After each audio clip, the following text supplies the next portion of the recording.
Good morning to all. I am Ms. Ziba Parveen, student of BSc Nursing 3rd year from Bilasa Institute of Nursing. Today, I am here to talk about International Yoga Day, which is observed on 21st June every year to spread the awareness about the importance and the effect of yoga on the health of the people. Yoga is derived from the Sanskrit word, which means to join or to unite. Yoga has been introduced in India since pre-Vedic times. It has remained the part of lifestyle of the Indians from the years. Yoga is an important part of the Indian culture and the civilization, which possess the properties of both the physical element of humanity and the spiritual uplift. Yoga is an ideal combination of knowledge, karma, and the devotion. There are many benefits of doing yoga. First of all, yoga makes both the body and the mind healthy. Regular practice of yoga improves all the health related problems. Yoga normals our respiration process in a human beings. It also strengthens our muscles and to the whole part of the body. It maintains the balanced metabolism in a normal human being. On the occasion of International Yoga Day, I want to share a slok with all of you. Vyayam labte स्वास्थ्यायाम दीर्घायुष्याम बलम सुखम आरोग्य परम भाग्यम स्वास्थ्यम सर्वार्थ साधनम. So do yoga on the regular basis and keep your body and the mind healthy. Thank you all of you.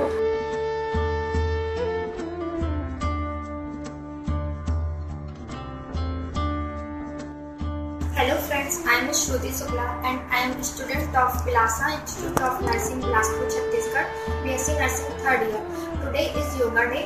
तो मैं आपको एक आसन के बारे में बताना चाह रही हूँ जिसका नाम सिरासन है और उसके कुछ बेनिफिट्स बताने वाली हूँ. तो चलिए देखते हैं कि हम सिरासन कैसे करते हैं. तो हम लोग सिरासन करने के लिए सबसे पहले वज्रासन की पोजीशन पे बैठते हैं और फिर उसके बाद अपने दोनों शोल्डर्स के बीच एक बराबर का गैप रखते हैं और उसे इस तरीके से प्लेस करते हैं. दोनों के बीच बराबर का गैप होना चाहिए और हम लोग अपने दोनों हाथ को इसे ज्वाइंट करते हैं और उसके बाद ये सिर का जो बीच का हिस्सा होता है उसको हम लोग उस ज्वाइंट में प्लेस करते हैं. तो हम लोगों को ये ध्यान रखना होता है कि हमारे बॉडी का पूरा प्रेशर जो है वो हमारे सिर पर ना पड़ के हमारे शोल्डर पर, हमारे आर्म्स पर पड़े ताकि हमारे शोल्डर से हमारे पूरे का बॉडी का वेट ले सके.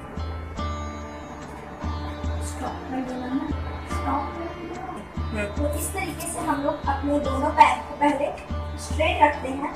उसके बाद अपने एक पैर को अपने चेस्ट के पास लाकर रखते हैं और दूसरे पैर को भी चेस्ट पे लाने की कोशिश करते हैं.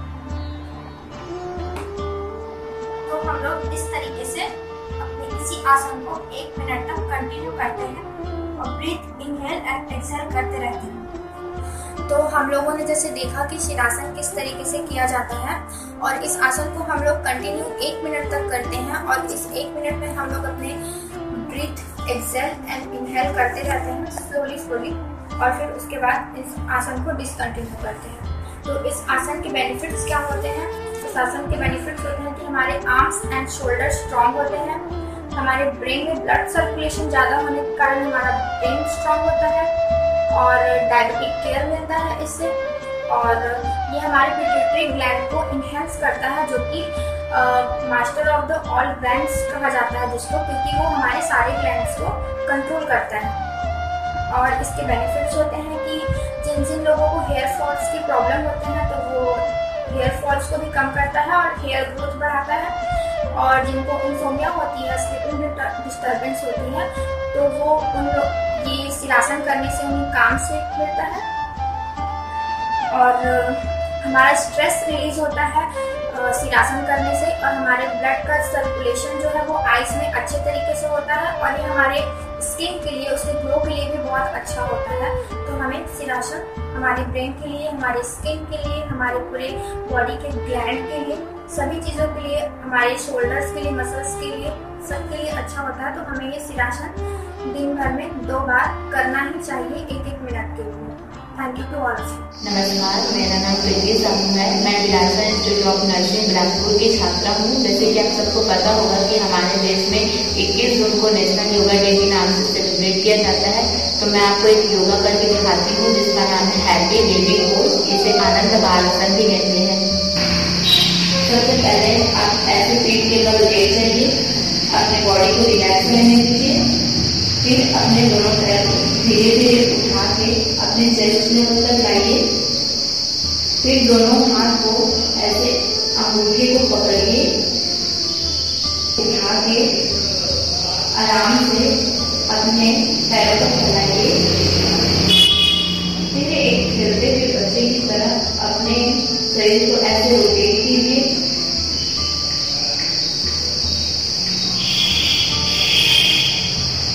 अपनी बॉडी को कुछ देर के लिए रिलैक्स रहने दीजिए।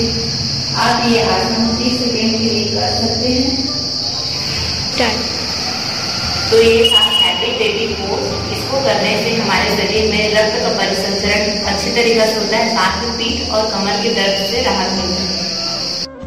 गुड मॉर्निंग, मेरा नाम रूपाली यादव है।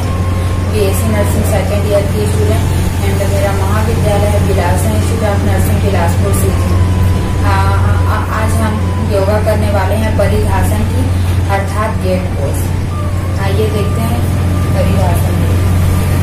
सबसे पहले घुटने के बल खड़ा हो जाए। घुटने के बल खड़ा होने के बाद अपना दाहिना पैर बगल में लाएं। दाहिना पैर बगल में लाने के बाद धीरे धीरे अपने दोनों हाथ उठाएं और बगल में उठाने के बाद अपना दाहिना हाथ धीरे धीरे लंबी गहरी सांस के साथ दाईं ओर झुकाएं। लंबी गहरी सांस लें और छोड़ें। फिर धीरे धीरे दोनों हाथ साइड में लाएं और अपना दाहिना पैर घुटने के बगल में लाएं। फिर उसके बाद अपना दाहिना पैर साइड में लाके अपना दोनों हाथ बगल पे लाएं। दोनों हाथ बगल पे लाने के बाद धीरे धीरे अपना दाहिना हाथ बाईं ओर झुकाएं। लंबी गहरी सांस लें और उसे छोड़ दें।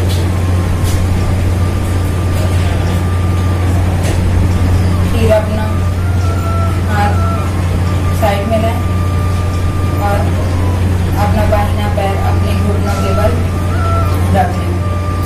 इसे बोलते हैं गेट पोज अर्थात परिघासन। आइए हम बात करते हैं इसके लाभ की। इसमें सारे प्रकार के घुटनों के बल दर्द जो है सही हो जाते हैं, ठीक हो जाते हैं। और इसमें जो हमारी श्वसन क्रिया है वो सही हो जाती है। और इसे लंबे समय तक अगर किसी को घुटने में दर्द है तो अपने योगा वाले स्थान में लंबे सीट का उपयोग करें और इसे हाई ब्लड प्रेशर वाले पेशेंट ना करें। धन्यवाद। Good morning to all. Myself Rasmi Sharma, student of BSc Nursing 4th year of Bilaspur Institute of Nursing. Today we are celebrating Yoga Day. तो मैं आज आपको एक पोज बताने वाली हूँ जिसका नाम है ब्रिज पोज। इसे हिंदी में सेतु बंधासन कहते हैं। जिसका मैं पोज बताऊंगी, टाइमिंग बताऊंगी और इसके क्या क्या फ़ायदे होते हैं ये आपको बताऊंगी। तो सबसे पहले हम इसका पोजीशन देखते हैं। इसमें हमें स्ट्रेट लेटना है, उसके बाद पैर को फोल्ड करना है। फोल्ड करने के बाद इसे नियर द बटक लेकर जाना है और दोनों हाथों से पंजों के ऊपर इस तरह से पकड़ना है। पकड़ने के बाद अपनी बॉडी को अपलिफ्ट करना है सांस लेते हुए इस तरह, और उसके बाद सांस को छोड़कर पेट अंदर करना है। इस तरह 1 मिनट तक रहना है। उसके बाद हम रिलैक्स पोजीशन में आते हैं। जो बिगनर्स होते हैं, मीन्स जो स्टार्ट कर रहे हैं इस योगा को, वो सबसे पहले 6 सेकेंड के लिए अपनी बॉडी को अपलिफ्ट करके रखेंगे और धीरे धीरे ये टाइमिंग बढ़ेगी तो 1 मिनट तक अपनी बॉडी को होल्ड करके रखना होता है। और ये हम जैसे अगर इवनिंग में कर रहे हैं तो हमें हमेशा खाना खाने के 2 घंटे बाद ही योगा करना चाहिए। और जिसके फ़ायदे होते हैं वो ये होता है, सबसे ज़्यादा फ़ायदा इसका डाइजेशन में होता है। जिनको इनडाइजेशन की प्रॉब्लम है और जिनको कब्ज़ की प्रॉब्लम होती है उनके लिए बहुत ज़्यादा बेनिफिशियल होता है। इससे सर्कुलेशन भी इम्प्रूव होता है और जितने भी बॉडी के इंटरनल ऑर्गन होते हैं like heart, kidney, intestine, stomach, ये सब पेंक्रियास, ये सब इम्प्रूवमेंट होता है इस एक्सरसाइज से। और जिसको क्या बोलते हैं जिसका बेली फैट इंक्रीज होता है, वो बेली फैट भी रिड्यूस होता है। जिसको शुगर की प्रॉब्लम है वो प्रॉब्लम भी रिड्यूस होती है धीरे धीरे। तो इसे रेगुलर करें, हैबिट में लाएं और एक हेल्दी लाइफस्टाइल जिए। Thank you. मैं बिलासा इंस्टीट्यूट ऑफ नर्सिंग की छात्रा हूँ, 4th ईयर में पढ़ती हूँ। मैं आपको एक योगा पोज बताने वाली हूँ। इससे हमारे हैंड एंड शोल्डर्स को रिलीफ मिलता है और इसे करने से हमारे बॉडी में मतलब हमारा बॉडी रिलीफ महसूस करता है। ठीक, आइए देखते हैं हम कैसे इस पोज को करेंगे। तो पहले हमको नी चेस्ट पोजीशन में हो जाना है और अपने हैंड्स को ऐसे एक्सक्यूट करना है। उसके बाद हमें एक लंबा सांस लेना है। उसके बाद फिर हमें हमारे चिन को ऐसे चेस्ट की ओर लेके जाना है। चेस्ट की ओर लेके जाने के बाद हमारे बैक को थोड़ा ऐसे स्टिक करना है। उसके बाद फिर ऐसे फिर से सांस लेना है। उसके बाद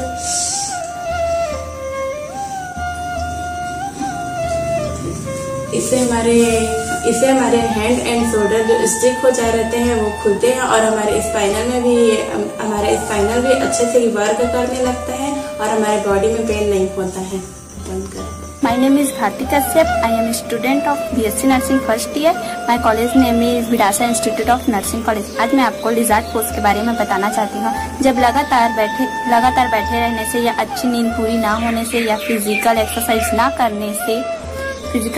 ना करने से हमारे जबड़ों में जोड़ों में दर्द होता है, जिससे राहत पाने के लिए लिजार्ड पोज करना चाहिए हैं।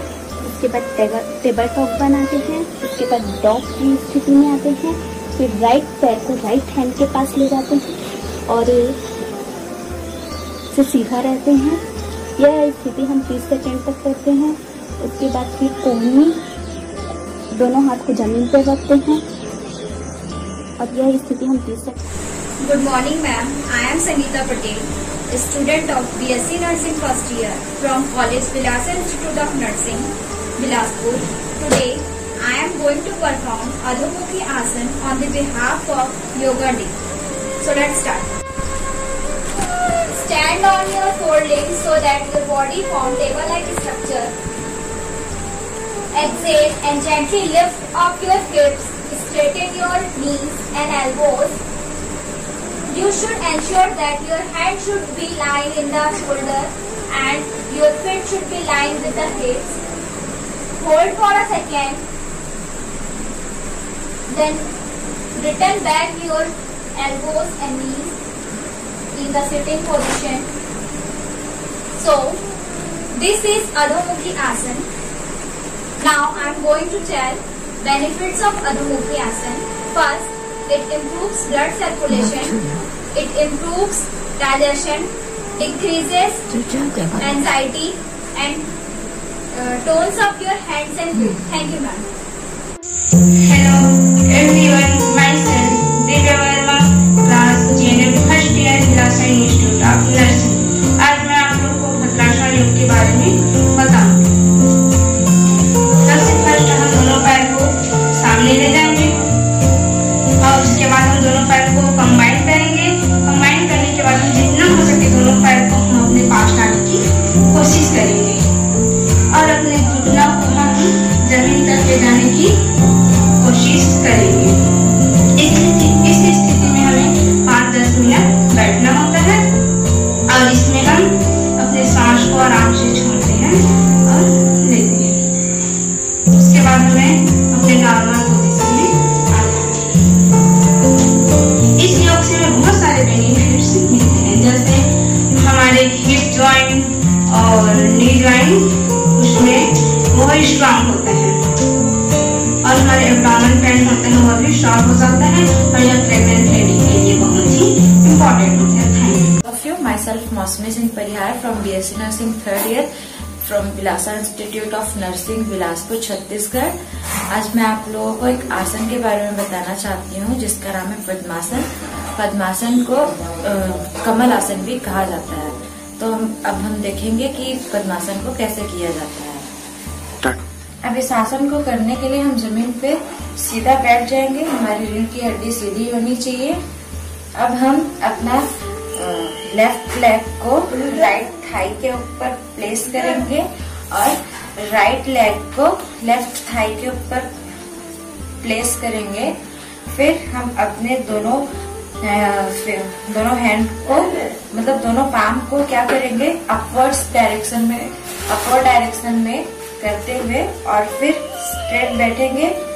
और इस आसन को हम 10 से 15 मिनट तक कर सकते हैं और अगर कोई चाहे तो इसको 1 घंटे या 2 घंटे भी कर सकता है, लेकिन इसके लिए प्रैक्टिस की जरूरत पड़ती है। तो हमको इसके लिए प्रैक्टिस करनी पड़ती है, तब जाके हमें ये जो आसन है वो रिलैक्स करता है। तो इस आसन को हमें ऐसे ही करते रहना है। अब हम आइए जानते हैं इसके बेनिफिट्स क्या क्या है।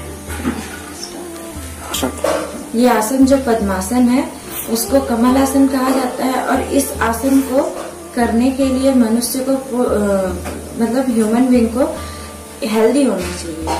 हेल्दी मतलब उसमें कोई भी एबनॉर्मेलिटी नहीं होना चाहिए, एंकल में कोई पेन नहीं होना चाहिए, काफ मसल्स में भी कोई पेन नहीं होना चाहिए। अगर किसी भी इंसान को बैकएक की प्रॉब्लम है मतलब पीठ में दर्द की प्रॉब्लम है तो उसको भी ये आसन नहीं करना चाहिए। और इस आसन को करने के लिए ये पूरी तरह से इंसान को हेल्दी होना चाहिए। इस आसन के क्या क्या फायदे होते हैं, तो सबसे पहले इस आसन को करने से हमारा जो बॉडी होता है और हमारा जो माइंड होता है वो रिलैक्स होता है। जितने भी प्रकार के जो टेंशन है, जो भी सारे चीज रिलीफ हो जाते हैं इससे। और हमारा जो माइंड है, जो ब्रेन है, वो इस आसन को करने से अलर्ट होता है। Thank you. I am Manish Kumar Kashyap, student of JNM second year Bilasa nursing college of Bilaspur, जो कि आपको नटराज आसन से होने वाले फायदे और इसे करके बताऊंगा। तो चले आइए करते हैं। दोनों पैरों को सीधे में करेंगे, फिर अपने बाएं पैर के घुटने को मोड़ना है और बाएं हाथों से बाएं पैर के एंकल को पकड़ना है और घुटने को जितने पीछे हो सके उतने पीछे ले जाना है और दाएं हाथ को आगे की ओर ले जाना है। इस आसन को करीब 2 से 3 सेकंड तक करना है। इस आसन को आपको साइड में करके दिखाता हूँ। तो पहले बाएं पैर को घुटने को मोड़ना है, फिर बाएं हाथ से बाएं एंकल को पकड़ना और घुटने को जितना पीछे हो सके उतने पीछे ले जाना है और दाएं हाथ को आगे की ओर ले जाना है। इस आसन को करने से मानसिक एकाग्रता और नसों को शांत करता है और तंत्रिका तंत्र को संतुलित करता है। और इस आसन को किन्हें नहीं करना चाहिए, जिन्हें पेप्टिक अल्सर हो, सीवियर बैक पेन हो, हार्निया हो, इन्हें इस आसन को नहीं करना चाहिए। धन्यवाद।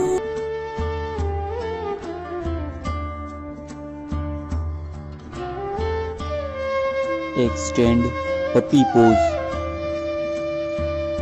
सबसे पहले अपने दोनों पैरों को मोड़कर सीधे बैठ जाएं। अपने दोनों हाथों को ऊपर करें और गहरी सांस लें। धीरे धीरे सांस छोड़ते हुए अपने हिप्स को एड़ियों की तरफ लेकर जाएं। इससे आपके हथेलियों पर दबाव और रीढ़ की हड्डियों में खिंचाव महसूस होगा। अब अपनी कोहनी को मोड़ें। शरीर के ऊपरी भाग को जमीन पर टच करें। गहरी सांस लेते हुए और छोड़ते हुए कुछ समय तक इसी पोज में रहें। यह मुद्रा तनाव, मानसिक समस्याओं के निदान हेतु प्रभावकारी है। यह आपके कंधों और रीढ़ की हड्डियों को मजबूत बनाता है, अनिद्रा को दूर भगाता है। यह कॉन्स्टिपेशन और एसिडिटी में लाभकारी है। गुड मॉर्निंग, मेरा नाम सोनली बड़ा है और मैं बीएससी नर्सिंग सेकेंड ईयर की स्टूडेंट हूँ। तो आज हम देखेंगे वीरभद्रासन, आसन नंबर 1, जिसे वॉरियर पोज भी कहते हैं। इसके लिए हम अपने दोनों पैरों को फैलाकर इस तरीके से खड़े हो जाएंगे और अपने जो दाहिना पैर है उसे 90 डिग्री एंगल पे मोड़ते हुए अपने बाएं पैर को दाहिने पैर के समानांतर रखेंगे और अपने हाथ को अपने बाजू के बराबर लाते हुए अपने पैर को बेंड करेंगे।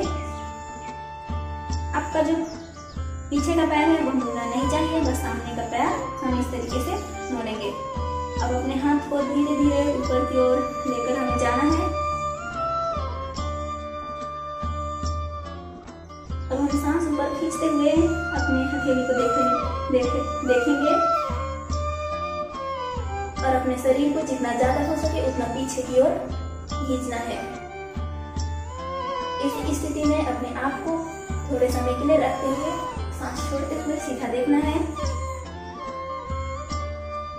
अब अपनी हथेली को वापस से अपने बाजू के बराबर में ले आएंगे और अपने पैर को पहले की स्थिति में लाते हुए अपने पूर्व अवस्था में वापस आ जाएंगे। अब हम इसी आसन को अपने दूसरे पैर से करेंगे।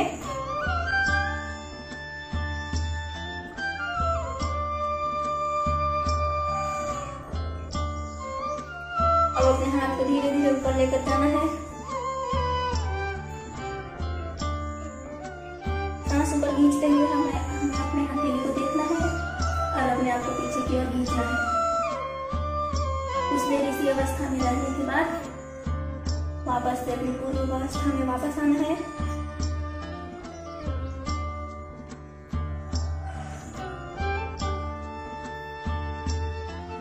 तो यही था आज का हमारा वीरभद्रासन आसन नंबर 1 और हम बात करेंगे इसके बेनिफिट्स के बारे में।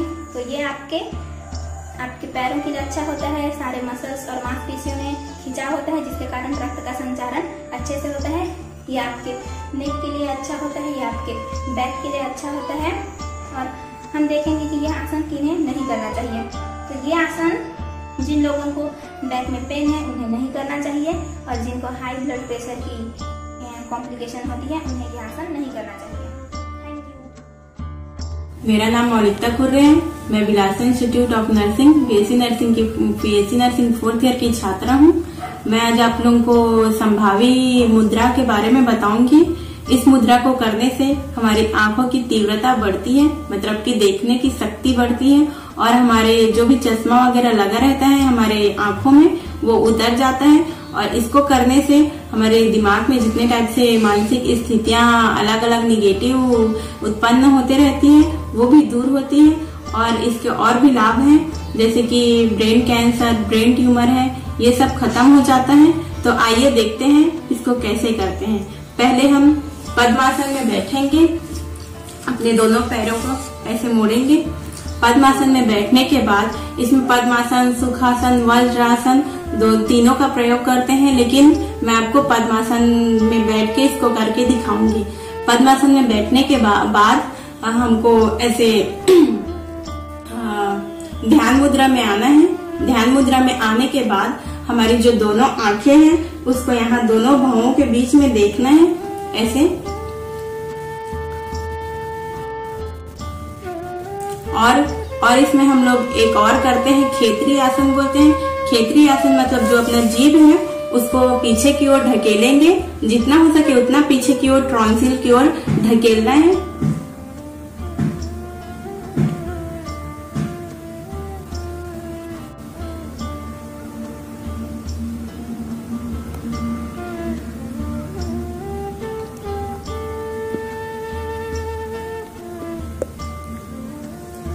और इसी तरीके से हमको 5 मिनट, 10 मिनट, 15 मिनट, 1 घंटा इतना सब करते रहना है। हम ऐसा करेंगे तो हमारे देखने की शक्ति बढ़ेगी और हमारे आंखों में चश्मा लगा रहेगा वो उतर जाएगा। इससे हमें बहुत आंखों में और हमारे दिमाग में अच्छा सा मतलब बहुत सारा फायदा होता है।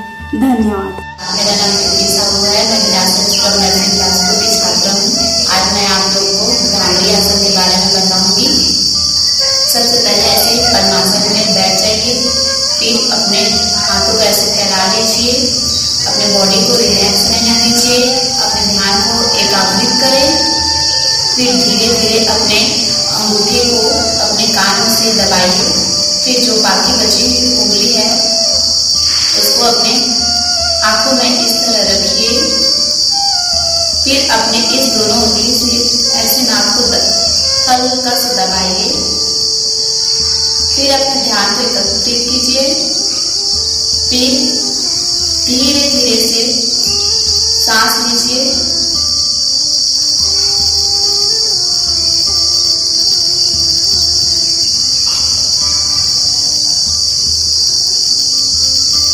अपने दोनों अंगूठे से कान को दबा के रखिए।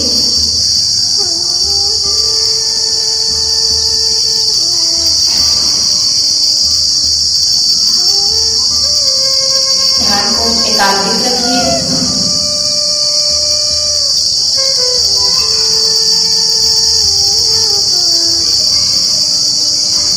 फिर धीरे से अपने हाथों को इस तरह रखिए।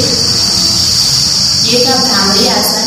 इसको करने से जो हाइपरटेंशन रहता है वो ठीक होता है, साथ ही में शरीर का तनाव मुक्त होता है तथा चिंता और सिर दर्द से राहत मिलता है। धन्यवाद। My name is Rasmi Viskarma. I am a student of BSc Nursing 4th year of Bilasa Institute of Nursing. आज मैं आपको एक योगा पोज के बारे में बताने वाली हूँ जिसका नाम है अनुलोम विलोम। इसे हम सबसे पहले करने के लिए अपने थंब को वन साइड ऑफ नोज इस तरह रखेंगे और उसे दबाएंगे। फिर दूसरे साइड से हम इनहेल करेंगे इस तरह से, और फिर जिस साइड इनहेल किया है उस साइड की नोज को दबाएंगे और दूसरे साइड से रिलीज करेंगे इस तरह से। फिर जिस साइड रिलीज किया है उस साइड से फिर इनहेल करेंगे और दूसरी साइड से रिलीज करेंगे इस तरह से। ये योगा हम सुबह अगर मॉर्निंग खाली पेट करते हैं तो ये ज़्यादा फायदा करता है, बट अगर नहीं कर पा रहे हैं तो हम मील के आफ्टर 2 आवर्स हम इसे कर सकते हैं। इसके बहुत सारे फ़ायदे होते हैं। सबसे पहले इससे माइंड हमारा बहुत ही ज़्यादा साफ होता है, इससे हमारी आँखों के विज़न इम्प्रूव होता है और जो हमारा रेस्पिरेटरी ट्रैक है वो क्लीन और इम्प्रूव होता है और लंग की कैपेसिटी भी बहुत ज़्यादा बढ़ती है। रात में हमें नींद भी अच्छी आती है और पूरा दिन हम फ्रेश फील करते हैं। इसे हम जितनी ज़्यादा देर तक करेंगे उतना ज़्यादा फ़ायदा होता है हमारी बॉडी के लिए। और तो रोज़ अपनी हैबिट में ये अनुलोम विलोम कीजिए। इसके साथ साथ बेसिक योगा जो होते हैं वो भी आप अपनी लाइफस्टाइल में इंक्लूड कीजिए, जिससे आपकी लाइफ बहुत ही ज़्यादा हेल्दी होगी। Thank you. गुड मॉर्निंग, मैं रश्मि केवट बिलासा नर्सिंग कॉलेज की BSc नर्सिंग 4th ईयर की छात्रा हूँ। आज मैं आपको कपालभाति प्राणायाम के बारे में बताऊंगी। उससे क्या हमें बेनिफिट्स हैं, उसे कैसे करना चाहिए, उसे कितने मिनट तक कितने टाइम तक करना चाहिए और कौन कौन से टाइम में करना चाहिए। तो कपालभाति का मतलब जो होता है, कपाल मीन्स माथा और भाति मीन्स राइट होता है। कपालभाति करने के लिए हमें एक सपाट जगह चाहिए और आप किसी भी आसन में, वज्रासन, पदासन, किसी भी आसन में बैठ के कर सकते हैं। कपालभाति करने के लिए हमें खाली पेट और पेट साफ होने के बाद करना है। और अगर जो नीचे बैठ के नहीं कर सकते वो चेयर में बैठ के कर सकते हैं। अगर आपने खाना खा लिए है तो आप उसको खाना खाने के 5 घंटे बाद कर सकते हैं।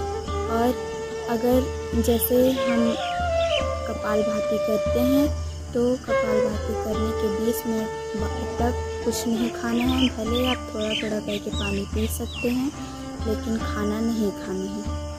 तो कपालभाति करने के लिए हमें पहले स्ट्रेट मतलब सीधा बैठना है और किसी भी आसन, जैसे मैंने बताया, पदासन, वज्रासन, समासन, किसी भी आसन में बैठ के आप कर सकते हैं। और सांस को नाक से छोड़ना है और पेट को अंदर की तरफ धंसाना है। तो कैसे करना है देखिए।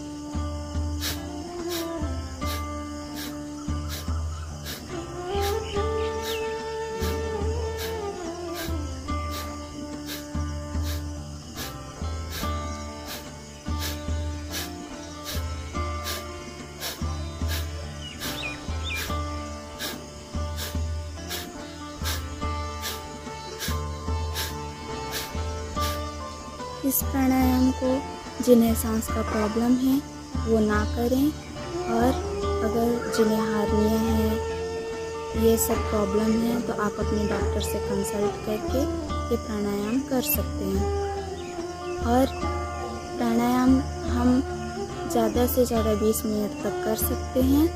और इसके लिए हमें रोज़ सुबह उठ के यह प्राणायाम करना चाहिए, जिससे हमारे फेस में, हमारे जो चेहरे में है, वो चेहरा जो है वो ग्लो करता है और पेट की जो भी परेशानी होती है उससे वो सब दूर होता है, जैसे कि कॉन्स्टिपेशन, गैस का प्रॉब्लम, ये सब प्रॉब्लम से हम दूर रहेंगे।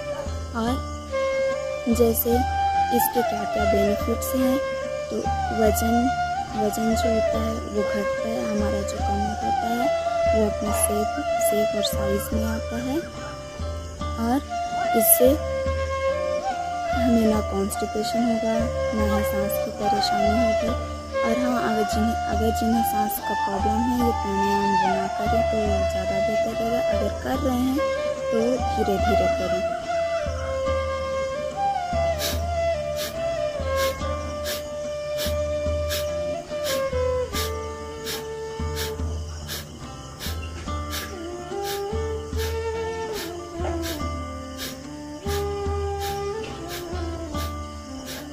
हमें यह प्राणायाम रोज़ सुबह उठ के करना चाहिए, जिससे हमारा स्वास्थ्य एकदम सही रहेगा। और फेस का ग्लो करना ये एक स्वस्थ व्यक्ति की पहचान होती है। Thank you. Good morning, my name is Kumusila. I am from BSc Nursing second year. I am from Bilasan Institute of Nursing. आज हम करेंगे ऊर्ध्वमुख स्वनासन। ऊर्ध्व मतलब होता है ऊपर, मुखा मतलब होता है फेस, स्वान मतलब होता है डॉग, आसन मतलब होता है पोज। हम इसे स्टार्ट करते हैं। इसे करने के लिए आपको जमीन के बल सीधे सो जाना है, पैर और हाथ को सीधे इस तरह स्ट्रेट रखना है और अपने पंजों को खोलते हुए आपको अपने शोल्डर के बराबर इस तरह रखना है और अपने चिप को जमीन पे इस तरह रखना है टच करते हुए। और गहरी लंबी सांस लेते हुए आपको ऊपर की ओर उठना है। ये आसन आपको 3 से 4 सेकंड तक इस तरह होल्ड करके रखना है।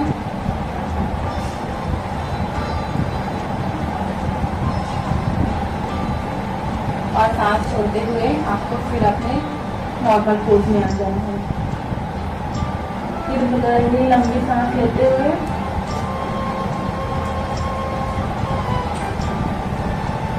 से 4 सेकंड तक रोकना है। फिर आपको नॉर्मल अपने पोज में आ जाना है। तो ऊर्ध्वमुख स्वनासन के लाभ, ये आपके कंधों, बाजू तथा कलाइयों को मजबूत करता है, रीढ़ की हड्डी तथा बाजुओं को मजबूत करता है और ये आपका ब्लड प्रेशर में बहुत अच्छा रहता है और ये अस्थमा के लिए भी बहुत अच्छा रहता है।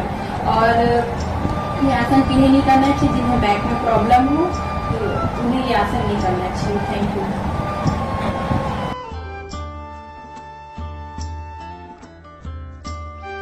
आप सभी को मेरा नमस्ते। मेरा नाम आरती चंद्रवंशी है। मैं Bilasa institute of nursing Bilaspur की छात्रा हूँ। आप सभी को मेरे तरफ से happy international yoga day. Yoga के बेनिफिट तो आपको पता चल ही गए होंगे। आपने अभी बहुत सारे योगा पोज देखे तो आपको पता चल ही गया होगा कि योगा पोज के बहुत सारे बेनिफिट होते हैं। तो आप लोगों ने सोचा होगा कि नहीं, हम भी योगा करेंगे। तो ये सोच को प्लीज़ कंटिन्यू रखिए आप, और सोचिए ही बस मत, जो सोच रहे हैं आप उसको करिए भी, रोज करिए। आप 1 हफ्ते इस योग का अभ्यास करके तो देखिए, आपको खुद पता चल जाएगा अपने अंदर में कि आपके शरीर में क्या बदलाव आए हैं, क्या चेंजेस हुए हैं। तो योग हमारे लिए क्यों इम्पोर्टेंट है? योग हमारे लिए इसलिए मोस्ट इम्पॉर्टेंट है क्योंकि हमारा जो आज का जनरेशन है, हमारा जो अभी का जीवन है, ये जो क्या हो गया है, इसमें बहुत सारी सुख सुविधाएं हमें एक ही जगह पे मिल जाती है। जैसे हम फिजिकल एक्टिविटी अच्छे से नहीं कर पाते हैं और हमारी मानसिकता भी बहुत ही कमजोर है। तो अपने आप को शारीरिक रूप से और मानसिक रूप से स्ट्रांग बनाने के लिए मोस्ट इम्पॉर्टेंट है योगा करना। योगा में तो कोई पैसा भी नहीं लगता है, हमको किसी को पैसे देने की ज़रूरत भी नहीं है। ये तो खुद हमें अपने आप से ही करना पड़ता है। और जो हम डॉक्टर के पास जाते हैं, डॉक्टर के पास जाके जो दवाइयाँ लेते हैं, तो ऊपर से तो हमारा पैसा भी डॉक्टर के पास जाता है, और दूसरी बात मेडिसिन में भी हम लोग पैसा देते हैं, और जो मेडिसिन हम लोग खाते हैं, लेते हैं, उसके बहुत सारे साइड इफ़ेक्ट भी होते हैं। तो इन सब चीज़ों से अगर आपको बचना है तो सबसे ज़्यादा ज़रूरी है आज की इस दुनिया में कि आपको योगा करना चाहिए। तो आज योगा डे है, तो आपको बहुत सारे योगा के पोज के बारे में पता चल गया। और सबसे मोस्ट इम्पॉर्टेंट बात यह है कि हमारी रोग प्रतिरोधक क्षमता स्ट्रांग होनी चाहिए। क्यों स्ट्रांग होनी चाहिए, क्यों मजबूत होना चाहिए? क्योंकि कोरोना से बचने के लिए मोस्ट इम्पॉर्टेंट है कि हमारा रोग प्रतिरोधक क्षमता स्ट्रांग रहे। और ये तभी इम्पॉर्टेंट है कि हम जब योग का अभ्यास करेंगे, डेली रोज योग करेंगे, तो हमारी रोग प्रतिरोधक क्षमता जो है वो क्या है, वो बढ़ेगी और जिससे हम रोगों से क्या करेंगे, लड़ेंगे। तो रोग से लड़ने के लिए आप रोज योग का अभ्यास करिए। और जो केमिकल जो दवाइयाँ आती है, रासायनिक जो पदार्थ हैं, उनको खाने से हमारी रोग प्रतिरोधक क्षमता नहीं बढ़ेगी, वो और कमजोर होते जाएगी। तो अपनी रोग प्रतिरोधक क्षमता को बढ़ाने के लिए, बीमारी से लड़ने के लिए, अपने आप को मजबूत बनाने के लिए आइए आज इस योगा डे पर मेरे साथ संकल्प कीजिए कि आज से आप रोज योग का अभ्यास करेंगे और अपने आप को स्ट्रांग रखेंगे, अपने आप को बीमारियों से सुरक्षित रखेंगे। धन्यवाद।